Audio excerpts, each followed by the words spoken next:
Hello, I'm Steve. A little about myself. I'm a retired law enforcement officer with 20 years of service. I began my career in the jail, worked the road, and became an investigator. During my career, my training consisted of everything from SWAT to becoming a state certified crime scene technician. I've investigated crimes from thefts to homicides. After retiring and becoming aware of true crime and web sleuths, I started my channel for web sleuths to better understand the perspectives of law enforcement. Not only do we cover true crime, I go out into the field and assist families who have lost loved ones to homicide and their cases are considered cold. Join me as we look and bring attention to these critical cases.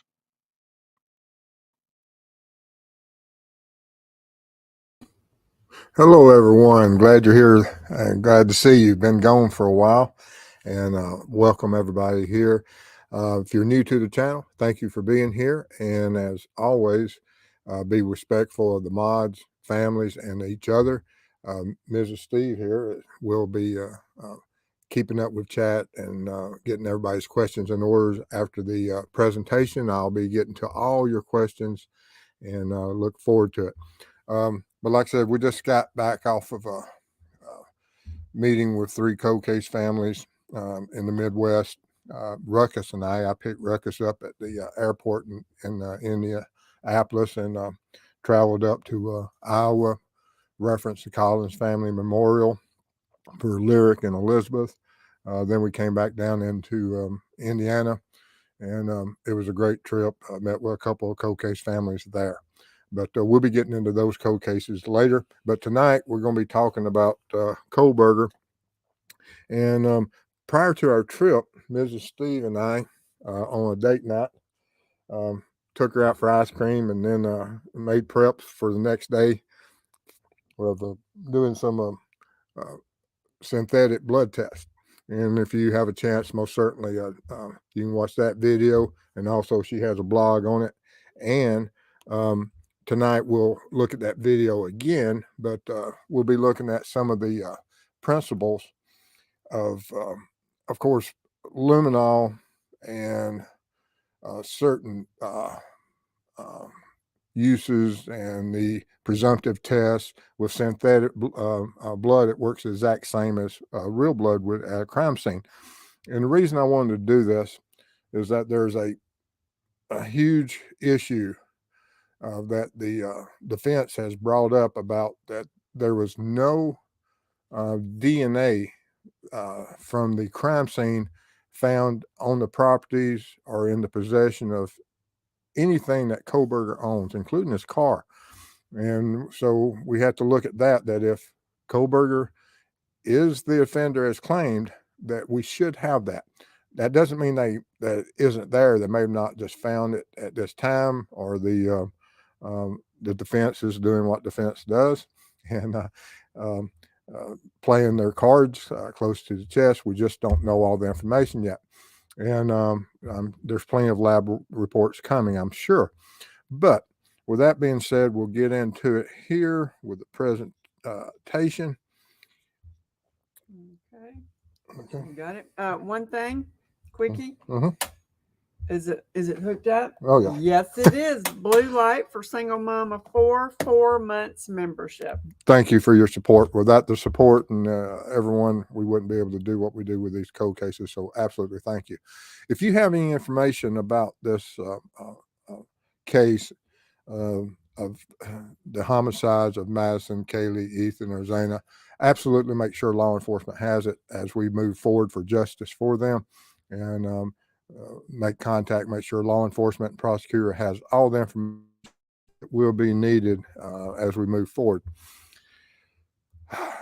Like I said, we're going to be looking at and discussing this exchange principle that when an offender or perpetrator enters a crime, that he's going to bring something into the crime scene from his environment.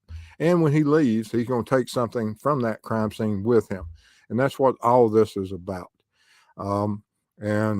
We know that he has been charged with the 4 homicides. For those 4 homicides to occur, what we were trying to do is just to show this principle and highlight this principle and how it works. And what's going to happen here, we're going to watch the video real quick, and then we'll get into some of the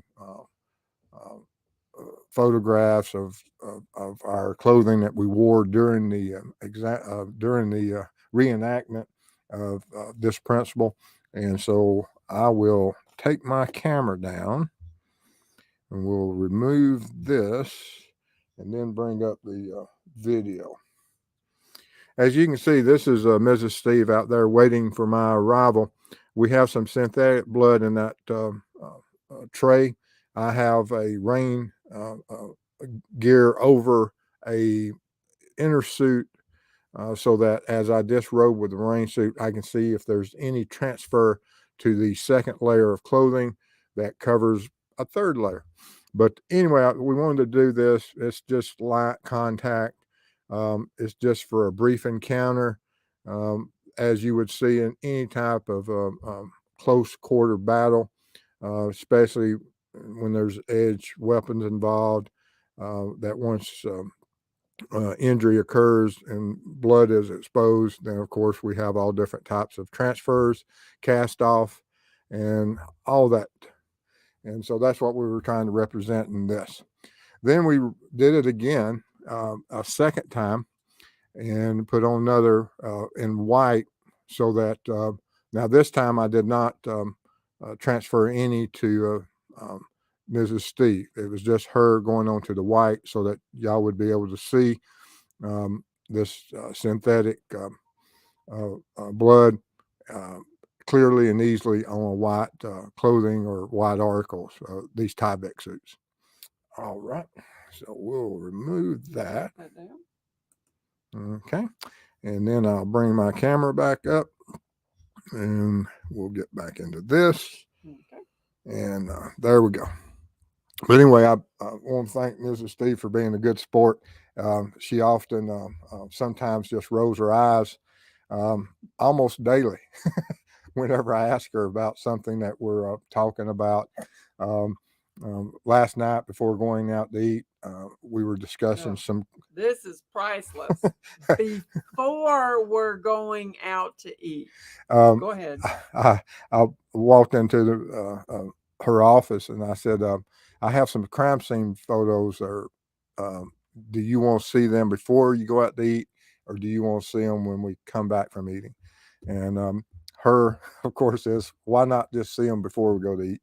And but that's part of what we do with the foundation, going out working these cases. And let me just say, nothing has changed in 33 years. Absolutely.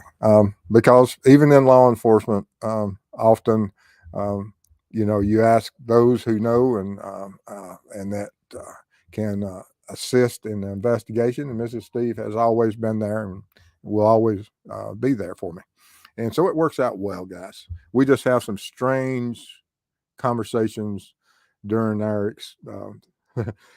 33 plus years of marriage so far. And we'll probably have some more strange conversations. All right.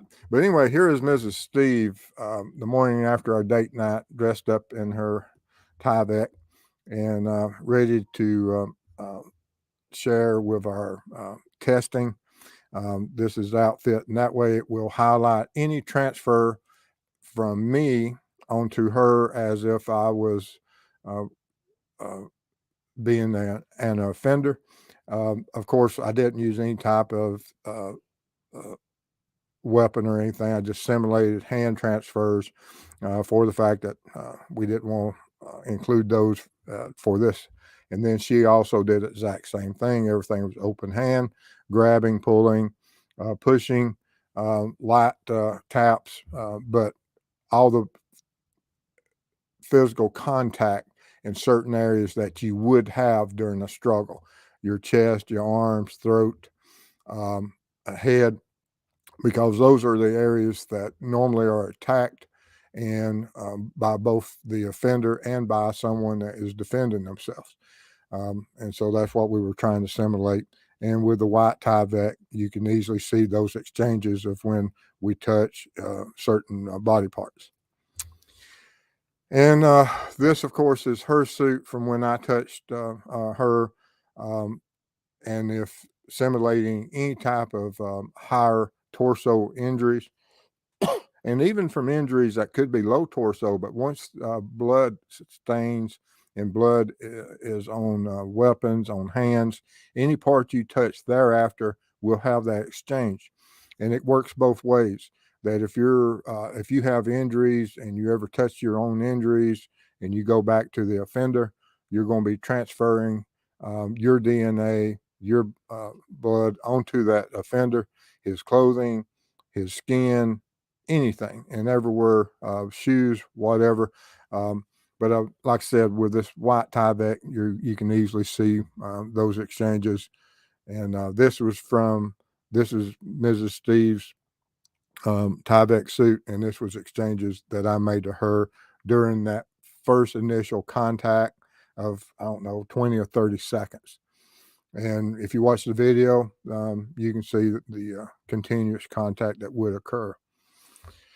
And then, of course, here I am in my Tyvek with my outer layer gear on. And these are the contacts that Mrs. Steve made on to me, such as would happen if she was trying to defend herself. You'll have everything from handprints, all different types of transfers, cast off, and anything and everything you can imagine. And it's easily seen on the white suit. Now, this would be the offender's chest. Right over my heart, you'll be able to see a really clear hand imprint. That hand imprint on dark clothing, of course, you wouldn't be able to see. But I went and we treated this white Tyvek suit with luminol to show you what would happen if this was on dark clothing or any type of material. And it could be even in the vehicle, that if you have dark seats, furniture, dark paint, it can be anywhere that a hand touches that are fingers or cast off, that you may not be able to visually see it, but when you hit it with luminol, it's going to pop out and it's going to glow, and you'll be able to see that. And once it's seen, of course, law enforcement will go into the process of documenting it and collecting it. You know, everything from the photography to bringing in the swabs, collecting that DNA profile. And the issues that you have when during this exchange, especially of body fluids, because there are a lot of body fluids out there that have that DNA profile. It's not just blood; it can be saliva, and then you have hairs that can be exchanged that can have DNA profiles. And so, when you're at a scene, extremely violent scene, and you may have mixtures of DNA. And so it's not always simple that you see a bloody handprint that, oh, this bloody handprint is from the offender, or is it from the defender, victim, or is it a mixture? And I expect there's going to be a lot of testing, and I don't know how long it will take them to be able to work through all the collection of all the blood samples that they would have collected on this crime scene, especially with 4 victims, because any one of them could meet and have that one profile that's needed to absolutely close the case out. Of course, you know, when we talk about Kohberger and the single source of DNA that we currently have of being on the knife sheath, we don't have that anywhere else that we know of currently. And if you see some of the more recent articles and things where the DNA is being claimed to be planted by the defense, which that's what defenses do. If there's no other way to explain away a DNA profile, they're going to automatically go to that it's planted. Now, who is it planted by? And there's only 2 options that they can say is it planted by. Either it's planted by someone that was framing him, as far as another offender, or is planted by law enforcement or some agent of law enforcement to incriminate him and for the case to be able to go into the court system. Which way do we think that that it will go? I have no idea right now, but that's some of the headlines that's out there. And of course, there's a lot of YouTubers out there with differing and speculating different opinions and things. And the truth is somewhere in the middle. And it will be worked out in the courts as we move forward. But then this Tyvek suit is the one that I wore that was under the outer layer rain gear. It's just looking at it, you really can't see anything on it. And I found that extremely interesting for the fact that as I undressed, and I didn't use the greatest method of undressing. I had some people that sent me. No, you didn't. No. Yeah, there's nothing appealing about coming out of rain suits and Tyvek suits. But as I tried to be as, not taking any additional measures. And if you were doing it in low light conditions, such as what an offender would have to do after a crime scene in total darkness or in darkness, unless he had some safe area he could go in and close himself into a carport, garage, or something, whereas the door could be let down, the lights turned on, that mistakes could and may happen. And so trying to reproduce those movements and having any type of cross contamination.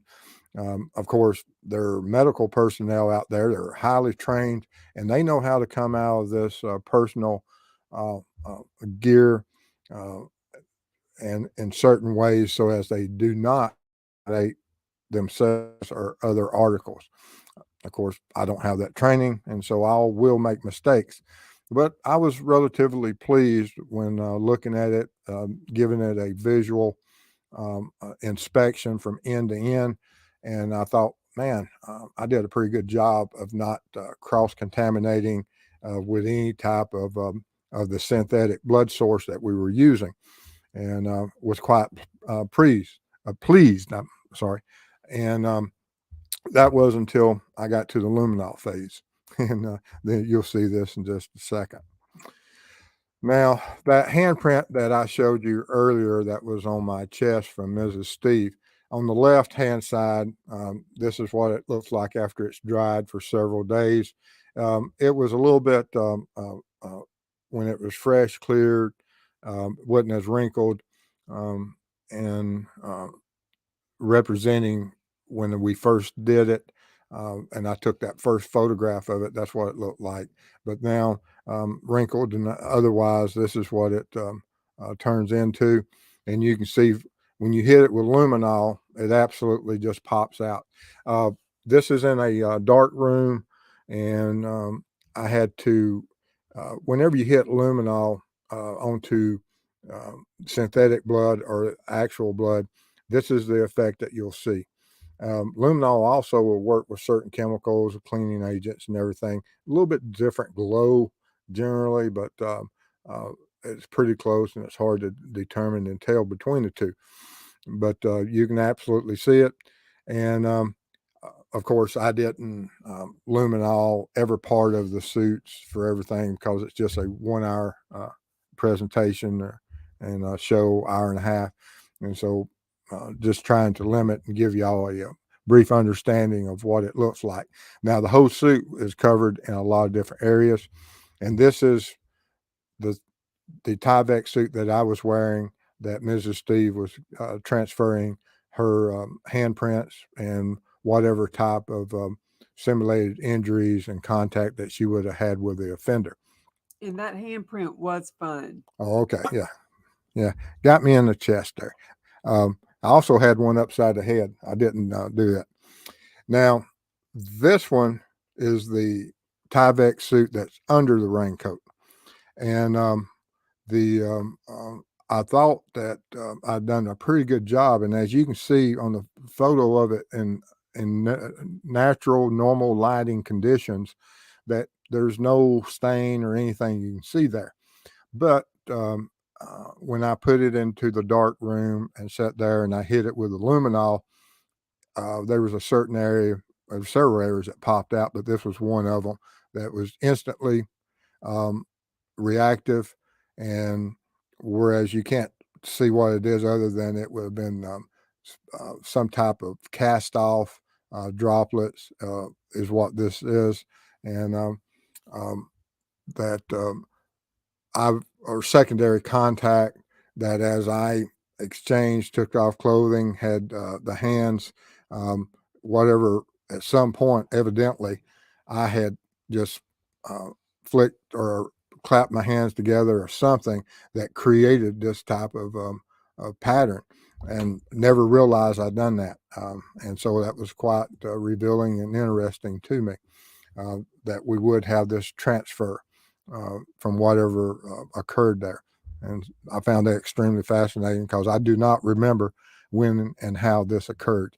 And hopefully that's what law enforcement will find as they work through this case. Let's see. Then this is the rain suit that I was using.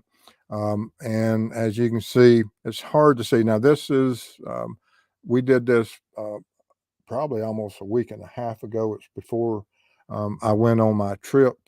And so this raincoat, these pictures were made after I returned from the trip, and the synthetic blood has dried.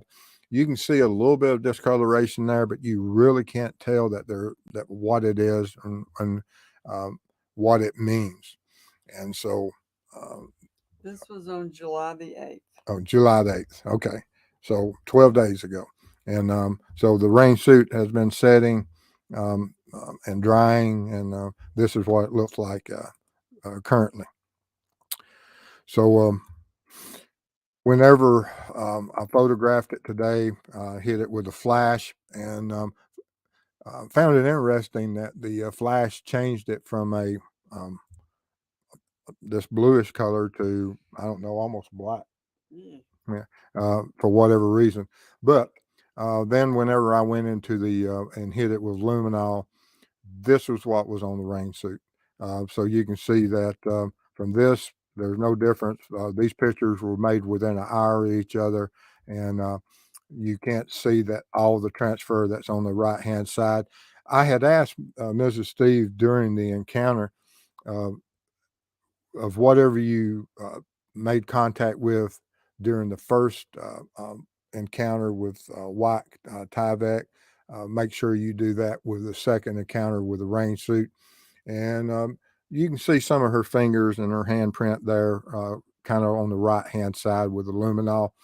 And so it's good representation. Now, the other areas of all of this, that some of this may have occurred as I took off the clothing and folded it up. And so you might have a almost a mirroring image, that if this synthetic blood is wet and you fold up the clothing, or it falls and makes contact with other parts of the clothing, it will almost mirror the same stain. And I would expect some of this occurred from that. And you would have the same thing, that if he didn't change clothes and went instantly and got into the vehicle, and I'm talking about the offender, this is what our fresh synthetic blood or real blood, that if you instantly went and got into a vehicle, this is what would be coming in contact with seat belts, or as you touch certain parts of your body and then went to a steering wheel, changing gears, turning turn signals on, your keys, anything you touch, your door handles, anything in the vehicle, any surface that during your normal driving and operation of that vehicle, getting home or getting to a safe place, whereas you're going to strip the vehicle, all this outer contaminated surfaces from the victim's DNA profiles would be there. And you would expect that they would contaminate secondary surfaces, and that's how come it's surprising to me that if that vehicle isn't prepped, that we should have some type of DNA profile or some type of blood contamination somewhere in that vehicle. And this is the rain suit pants.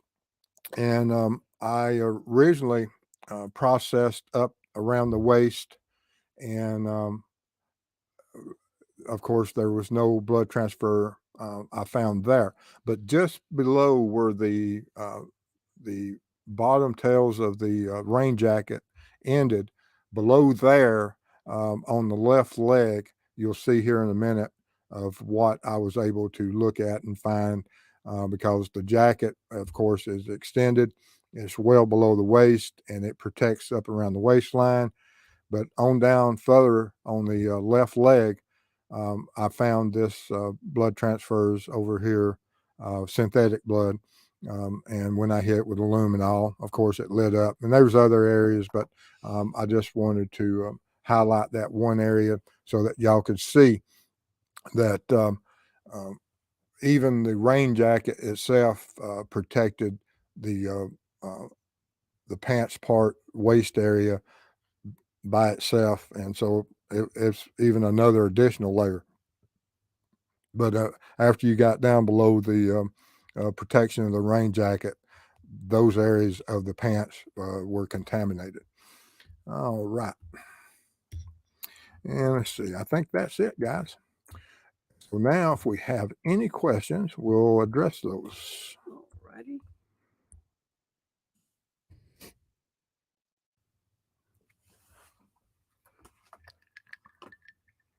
Let's see here. All right, we are going to start with Josh the Posh. If no DNA evidence is found in the vehicle or personal belongings, and assuming, for argument's sake, BK is still involved, what other scenarios are possible in your opinion? Well, law enforcement, we have the DNA profile. We have a vehicle matching his vehicle. We have the cellular and digital and link up of devices from Kohberger's possession that has linked up with that residence and in that area on numerous occasions.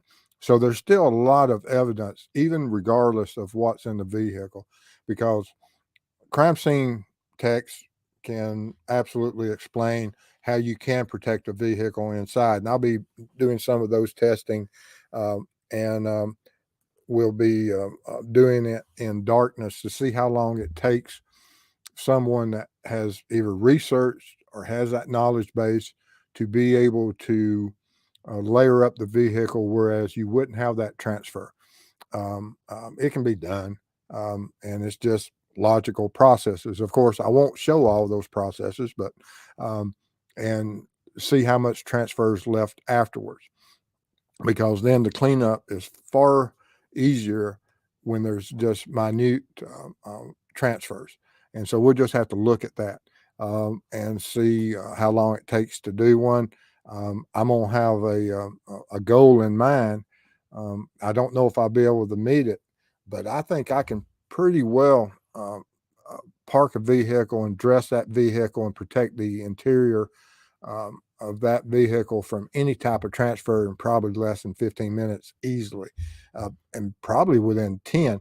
If I practice, I can probably beat that time, but it's going to be timing. We're going timing. And, but of course I won't be able to show all the processes and some of the items I'll be using, but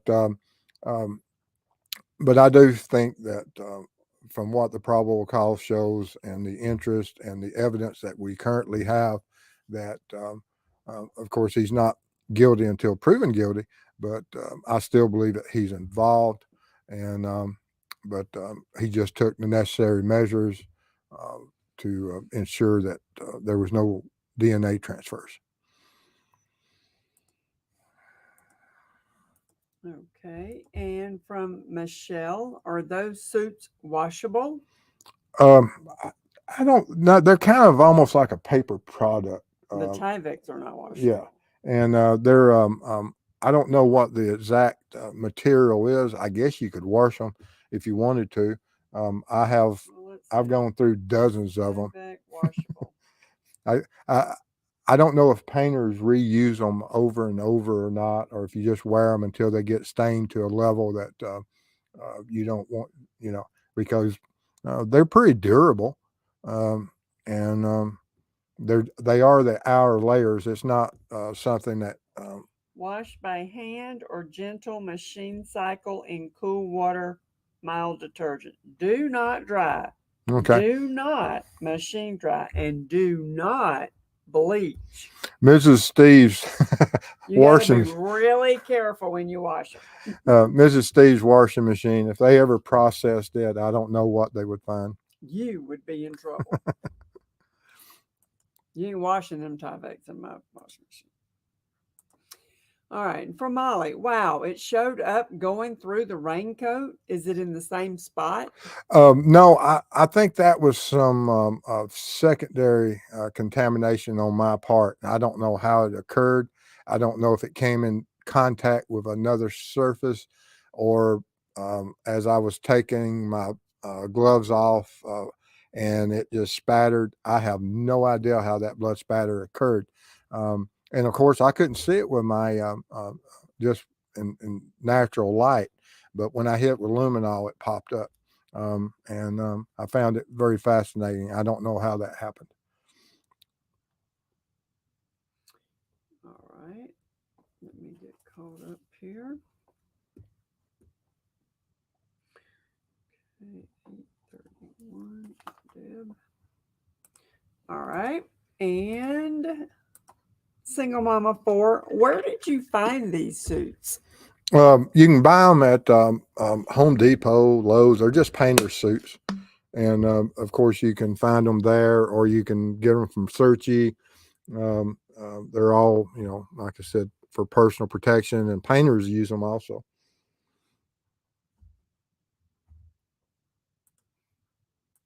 Okay.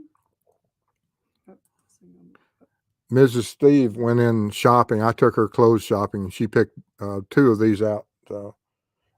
She couldn't get the right size. She had to get a size larger than what. It was comfortable though, so that's all that matters. Yeah. All right. And can you take an off-topic question? Sure. All right. And from Katrina, I know this is completely off-topic. I have friends who live in Massapequa Park. I just received a photo of their street. It's 2 blocks from where they got whisk. Mm-hmm. Okay. With that? Yeah. If you want to, you can send me the anything about that, or any questions you have, and I'll look into it and get back with you. All right. And from Kamala, do y'all have a photo or know what type of knife BK had? Don't recall BK to have cuts on his person, so no transfer of his blood to victims. Yes, it's just, from my understanding, and what has been spoken about, it's just almost a military. It's a K-bar knife, as similar to the military issue of that brand. There's a lot of them out there you can go look at, and what everyone has shown of that style of knife. And so, and you're correct. We don't know of any cuts on him. If there is, there should be some type of mixture of blood at the crime scene, and hopefully they'll be able to find some type of mixture and able to link him definitively to that crime. Okay. And from Molly, was there anything that wasn't contaminated that you were surprised by? Something you thought definitely would be, but wasn't? I thought that the inner suit would be less contaminated than what it was. I thought that I might find just, a miss here and there, but from that one area, I was surprised by that, of how extensive it was. Now, all the outer layers, of course, that's what I've seen and what happens all the time. But I was kind of surprised with the secondary.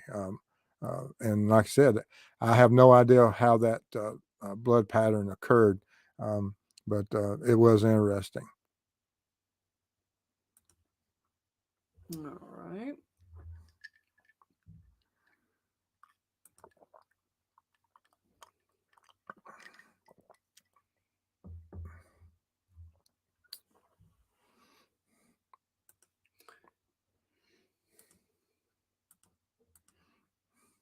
And from Deb, no DNA in car?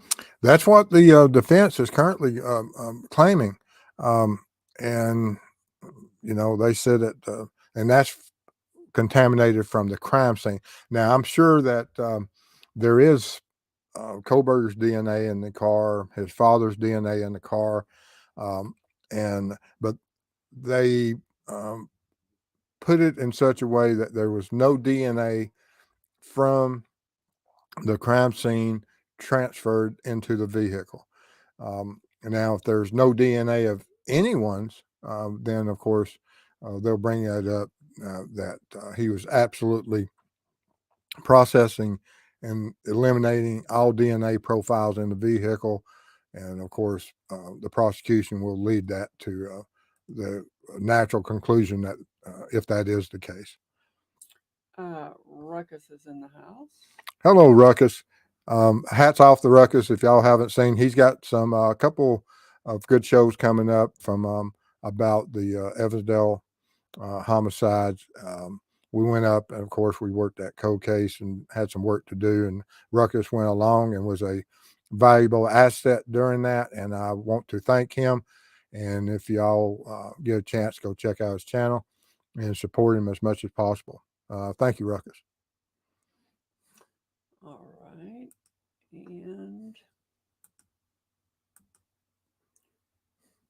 And Gail, can I ask something off topic about Delphi? But she didn't ask it yet.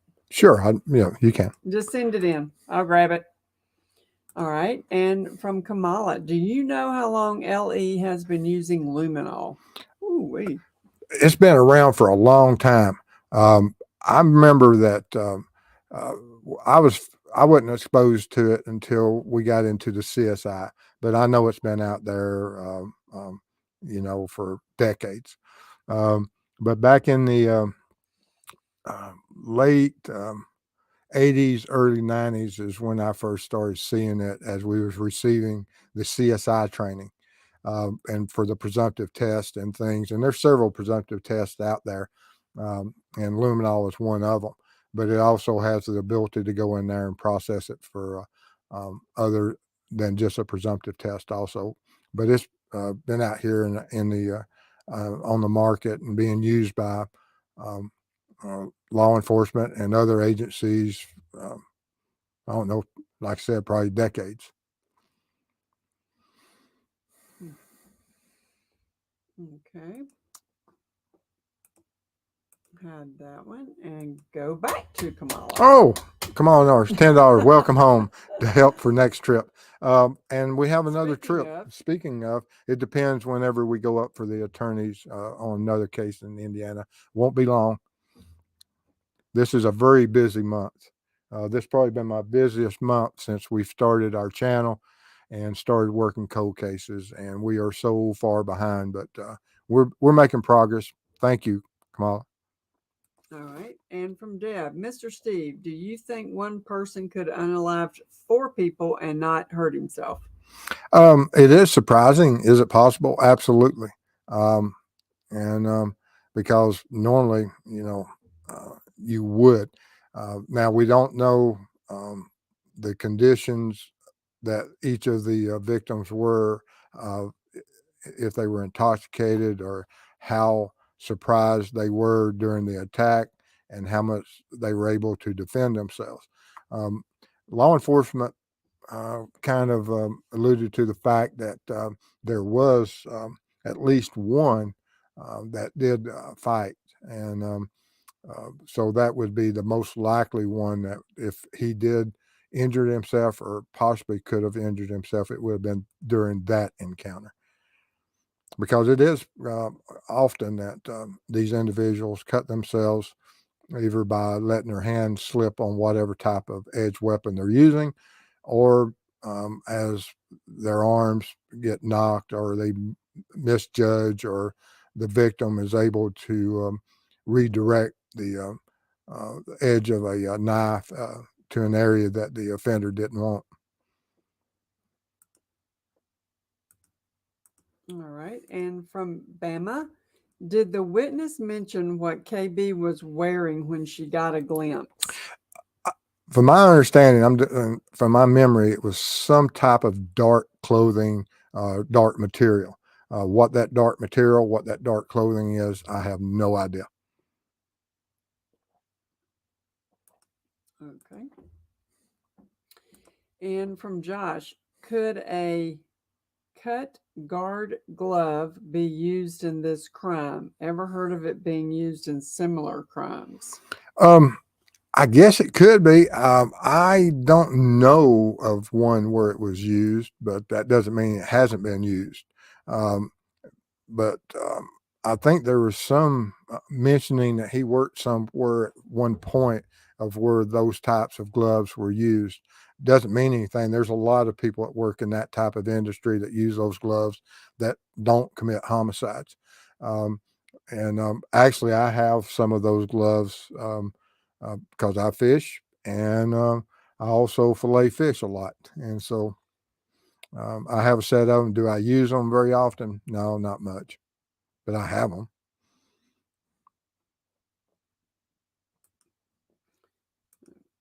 Okay. And Teresa, is it true that they only removed fabrics, carpet, and upholstery from BK's car, but did not confiscate the entire car? I'm sure the entire car at some point was in absolute total control of law enforcement, and they would have took what they thought was needed and from the surfaces that contact would be made with, and that covers everything that you just put in there, from the fabrics, carpet, upholstery. And uh, would they have looked in other areas of that vehicle? Absolutely, and took the outermost layers that would be contaminated from the any type of items transferred from the residence. And looks like Squatcher 560 says that luminol has been used since 1942. Okay. Perfect. Yeah, I hadn't looked it up. I have no idea, but like I said, I figured it was for decades. And that's a lot of decades. All right. And from Molly, I thought there was a gag order for the case. How did the defense release, quote, no DNA in the car, end quote? I don't know if that was during one of the arguments or something, but it was in a news article, and most certainly it was put in there. And we'll have to see where that goes with the courts. But I'm like you. I heard that and thought that was very interesting that that was released. All right. And here's one on Delphi that I don't know if I can say this or not. Okay. I'll just read it. Okay.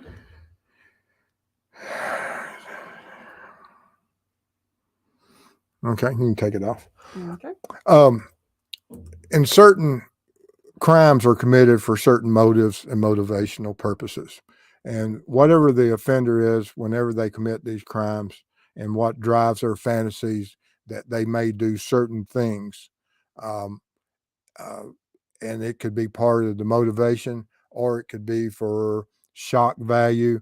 There's a lot of different reasons of why victims are left in certain positions and certain stages of undress. Without seeing the actual crime scene, anything and everything can be a possibility from those crimes. And we just have to see what comes out in the court and see what the behavioral science analysts from FBI or whoever they used brings to the table and presents to a jury, because it's going to take experts that absolutely have studied, seen, and know everything about that crime scene to explain the conditions within that crime scene. And I mean, you can go out there and everyone can say, well, this is what that means. And certainly there's a lot of people out there that do that, that don't have all the information. And I most certainly don't have all the information, but I do understand that these offenders, whatever drives their fantasy, and it can be that if you see it time and time again, it's for a certain purpose to satisfy them. And of course, there's times that it can be a signature, and there's times it's only part of the motive of why that occurred. All right, you are done. All righty. Okay. Is anyone that we need to? I thought I saw Purdue RN in the house. She is in the house. I want to thank Purdue RN for several wonderful meals. As we travel, we stop by. She absolutely is. Her and Mr. Purdue RN are absolutely greatest people in the world. Host us, gives us a place to stop in, get some rest, get some coffee, and always welcome us with open arms. And so they're family, and absolutely thank them for everything they do for us and for giving us those moments of friendship and being able to, decompress while we're traveling. Thank you. All right. All right. But I want to thank all the mods and everything for being here. Me too. Yes. Couldn't do it without you. You got you another one. Hold on. Okay. Blue light for Suzanne Sibberston. Super sticker, $49.99. Thank you. Appreciate that. We'll be using that in probably, like I said, next few weeks. The one of the cold case families has started releasing some information that we're working on in Indiana, and we'll be meeting with the attorneys, and just soon as the attorneys allow us to start releasing some of the information, we will. And so we'll get started on that. So wait a minute. Are you the national treasure? I'm the national. You didn't know I was the national treasure? I missed that part. Oh my goodness. So is Ruckus the bodyguard? Yes, Ruckus is the bodyguard of the national. Ruckus guards you? Yes. Okay. Yeah. I'm sorry, I missed that. Yeah, I had to carry his book bag. Well, that's where I'm going with that. That's what I heard. And I'm thinking, okay. We were having. So I guess he can shoot. I don't know. We were having a lunch with Drew when Ruckus coined the phrase that he was protecting a national treasure. Oh, I got you. Which Drew found that is quite amusing. That is quite amusing. And Ruckus is absolutely correct. Purdue RN and her husband are wonderful human beings. And Winston is the best dog ever. I got a picture. It looks like he was smiling at me. But yeah, I had failed to mention to Mrs. Steve, but I figured she would recognize a national treasure just from. My bad. Thank y'all for sharing that he's a national treasure. I appreciate that. Oh, that is quite funny. Yeah. Thanks, Ruckus. But anyway, we want to thank everyone for being here tonight and for all your support. And it means a lot to us. We couldn't do it without you. And we've got some more stuff that's coming up and working and a lot of testing and traveling to do. And y'all stay safe out there. Appreciate if you like the video, sub, share. And we thank you for everything y'all do for this channel. Couldn't do it without you. Stay safe. Mods. Change that picture so that's. Oh, okay. Please. Thank y'all.